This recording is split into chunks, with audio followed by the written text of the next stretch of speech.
Apply, apply meaning in Hindi निवेदन पत्र देना, लागू करना, लागू होना, लगाना।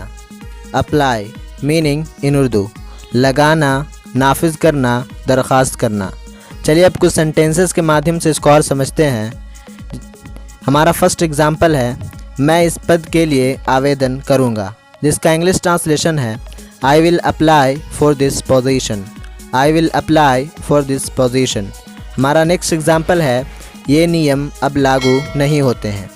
अप्लाई का यूज़ नियम लागू होना ना होना इसके सेंस में भी होता है, तो जिसका इंग्लिश ट्रांसलेशन है these rules do not apply any more.